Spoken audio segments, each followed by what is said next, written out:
오늘은 지극히 저의 개인적인 경험을 바탕으로 해서 논문 쓰기에 대해서 얘기를 한번 해보려고 해요. 사실 논문 쓰기라는 게 딱히 정해진 정답이라는 게 없거든요. 굉장히 다양한 주제와 방법론을 통해서 개인의 논지를 이끌어가면서 어떠한 결론을 도출을 해내는 게 논문이잖아요. 그렇기 때문에 무슨 수학 공식처럼 딱 떨어지는 정답이 없어요.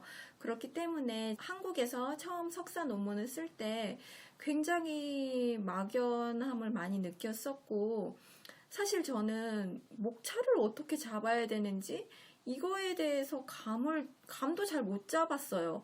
그러다가 어떻게 이제 논문을 끝냈는데 석사 논문 한 편을 딱 끝내고 나니까 그때서부터 이제 논문을 다시 쓰면 더 잘 쓸 것 같다라는 생각이 막 들면서 논문 쓰는 방법에 대해서 이제 알겠더라고요. 저 개인적으로.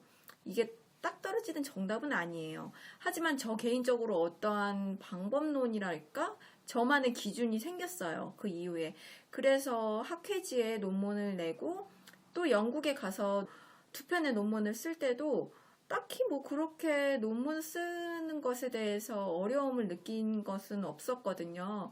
그러다가 제가 아는 동생이 연락이 얼마 전에 왔는데, 언니는 어떻게 해서 논문을 그렇게 썼어요? 자기가 이제 논문을 쓰기 시작하는데 어떻게 논문을 써야 될지 잘 모르겠다는 거예요. 그래서 제가 누구누구야 그러면은 요렇게 해서 요렇게 목차를 잡아가고 지도 교수님한테 궁금한 질문 사항에 대해서 너가 그냥 써가고 요런 꼭지들에 대해서 한번 말씀을 드려봐. 그랬더니 오늘 문자가 와서 언니 이제 드디어 지도 교수님이 지도를 해주기 시작하셨다는 거예요.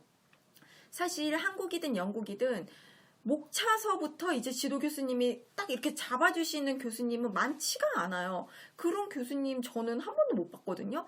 학생이 어느 정도 주제랑 연구 방법 그리고 목차 정도는 잡아가고 뭐 개인적으로 결론을 어떻게 도출해 낼지 요런 예상 결론? 요거까지 잡아가면 좋죠. 근데 그것까지는 뭐 연구를 해 나가면서 해야 하는 거니까. 근데 이제 연구 주제, 연구 방법론, 목차 요런 거 정도는 이제 학생이 만들어 가야 하는 게 보통인 것 같아요. 첫 번째로 주제를 선정하셔야 되세요. 그런데 주제 선정을 할 때 저는 추천드리고 싶은 게 본인이 흥미를 느끼는 주제에 대해서 선택을 하는 게 좋다고 저는 생각을 해요. 물론 학계에서 굉장히 이슈가 되는 주제 이런 거에 대해서 흥미가 있으시면 베스트죠. 그렇지만 일단은 내가 흥미가 없는데 이게 막 너무 유행이야. 그렇다고 선택을 하면은 조금 힘들어하는 친구를 본 적이 있어요. 일단은 그래서 논문 쓰는 것 자체가 굉장히 어려운 일인데 너무 내 관심사 밖에 어떠한 이슈나 유행을 쫓아서 주제를 선정하시는 것보다 내가 흥미가 있어 하는 주제에 대해서 선택을 하시는 게 좋다고 저는 생각을 해요. 그리고 그 주제를 찾아가는 방법은 일단은 큰 줄기를 한번 생각을 해보세요. 예를 들어 미술사라고 하면 조선시대 회화에 대해서 나는 관심이 있어. 아니면 나는 현대미술에 대해서 관심이 있어. 이렇게 딱 큰 줄기에 대해서 지정을 하신 다음에 점점 그 범위를 좁혀 나가시는 것을 추천드려요. 그리고 여기서 하나 더 살펴보셔야 하는 게 그 주제에 관련해서 선행된 연구들이 어떤 것들이 나와 있는지 이런 것을 꼭 살펴보셔야 되세요. 이미 연구가 다 되어 있는데 내가 흥미를 느낀다고 해서 그 논문에 대해서 쓰면은 그거에 대해서 조금 더 깊이 있는 연구를 하면은 가치가 있을 수도 있어요. 그런데 이미 선행된 연구가 다 되어 있는데 중복을 하면은 그런 논문은 일단은 좋은 평가를 받기가 어렵죠. 그러니까 앞선 논문들을 보신 다음에 아직 연구가 미진한 부분에 대해서 주제를 선정하시길 바래요. 그리고 선행 연구를 살펴보실 때 그냥 논문들을 살펴보시면 안 되세요. 일단은 그 논문들이 굉장히 페이지 수가 많잖아요. 그런데 그게 한두 편이 아닐 거란 말이에요. 기본적으로 한 30편, 40편, 한 요 정도 될 텐데 그 논문들을 하나하나 꼼꼼히 읽으셔도 되세요. 그런데 제가 추천드리고 싶은 방법은 일단은 처음에 목차를 한번 쫙 훑으시고 초록을 한번 보세요. 서론을 보시고 결론을 보시고 이렇게 세 파트를 보신 다음에 이 사람이 왜 이러한 방법론을 통해서 논문을 써냈는지 한번 고민을 해보세요.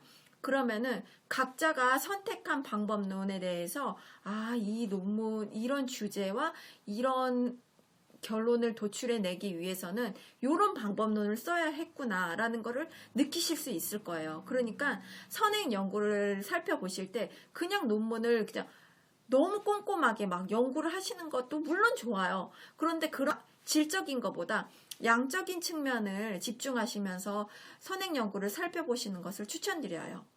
그리고 선행 연구들을 살펴보시면서 내가 쓰고자 하는 주제와 어떠한 목표와 비슷한 논문들을 한번 이렇게 추려보세요. 그 논문들이 어떠한 방법론을 선택했고 목차를 어떻게 설정했는지 그거를 한 번 더 꼼꼼하게 보신 다음에 생각을 해보세요. 이 사람은 이러한 결론을 내기 위해서 데이터를 수집했구나. 아니면 이 사람은 이러한 결론을 내기 위해서 사례를 조사를 해서 분석을 했구나. 이렇게 방법론들이 다 다르거든요. 그 중에서 내가 쓰고자 하는 주제와 색깔이 비슷한 그런 방법론을 선택하시는 것을 저는 추천드려요. 그래서 대충이라도 주제와 목차를 잡아가시면 이제 지도 교수님한테 이렇게 쓰고 싶은데 제가 선택한 방법이 맞나요? 아니면은 제가 이렇게 쓰고 싶은데 교수님이 추천해 주시는 방법이 따로 있을까요? 이렇게 여쭤보시면은 교수님은 딱 보면 알아요. 그분들은 워낙에 논문도 많이 보셨고 지도도 많이 하셨기 때문에 얘가 방법을 제대로 선택해 왔는지 안 해왔는지 확인을 해주시는 건 지도 교수님이 해주실 거예요. 그러니까 제가 오늘 말씀드린 부분은 완전히 초반 작업.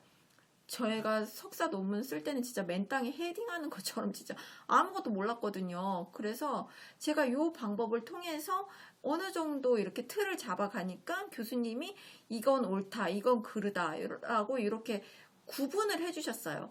그 이후의 작업은 지도 교수님이랑 상의를 하시는 게 좋으시니까 일단은 주제를 선정하는 방법, 그리고 그 다음에는 선행 연구들을 살펴보는데 꼼꼼하게 살펴보시기보다는 일단은 양적인 측면으로 이 사람들이 왜 이러한 주제를 이러한 방법론을 통해서 논문을 썼는지, 그리고 나의 주제와 나의 연구와 비슷한 선행 연구들을 셀렉을 한 다음에 그 선행 연구들을 바탕으로 해서 목차나 어떠한 연구의 진행 방향에 대해서 한번 설정을 해보세요.